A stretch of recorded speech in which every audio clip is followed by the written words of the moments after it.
Maine. Maine is the only U.S. state with a one-syllable name, short, sharp, and simple. Maine officially joined the United States in 1820 through the Missouri Compromise, a deal to keep the balance between free states and slave states. So the name carries a bit of political weight too. As for the origin, some say Maine comes from the word mainland, the term sailors used to tell the difference between the rocky coast and the hundreds of little islands offshore. Others argue it was named after the French province of Maine. That theory makes sense as well, since French explorers and traders were active here long before the English took control.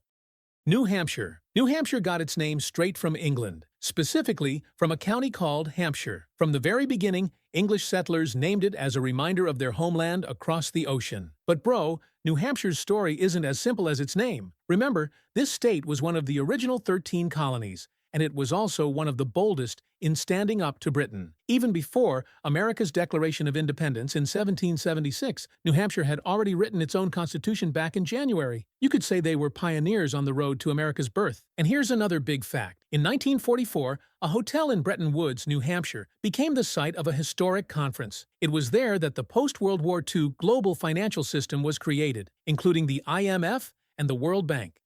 Vermont. Vermont has a poetic name, coming from the French Vermont, which means green mountain. French explorer Samuel de Champlain wrote the term down in 1647 to describe the rolling green mountains that dominated the landscape. Back in the day, this land was contested for years by both New York and New Hampshire. Local settlers, fed up with the conflict, formed their own militia. They fought against New York officials and even joined the fight against the British. In 1777, Vermont went so far as to declare itself an independent republic, the Republic of Vermont, complete with its own constitution. For more than a decade, they ran their own government before finally, in 1791, becoming the 14th state, the first to join after the original 13 colonies. Another cool fact, Vermont was the very first state to explicitly ban slavery in its constitution.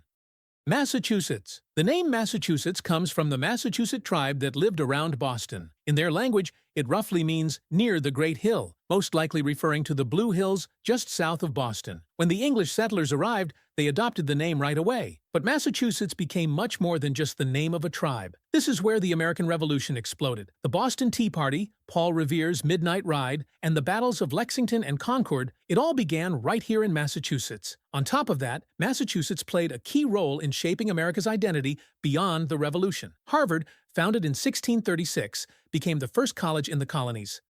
Rhode Island. Rhode Island's name can be a bit confusing. It's the smallest state in America, and it's definitely not a full island, but we still call it an island. There are two theories about where the name came from. First, from Dutch explorer Adriaan Block, who described the reddish soil around Narragansett Bay as Rood Eiland, or Red Island. The second theory is that it was inspired by the island of Rhodes in the Mediterranean. Rhode Island also carries major historical weight, bro. This is where the idea of true religious freedom was born. Roger Williams founded the colony after being banished from Massachusetts, and he built Rhode Island as a place where people of different faiths could actually live side by side. Here's an interesting fact. Among the original 13 colonies, Rhode Island was the first to ditch Britain in 1776, but the last to sign on to the U.S. Constitution in 1790.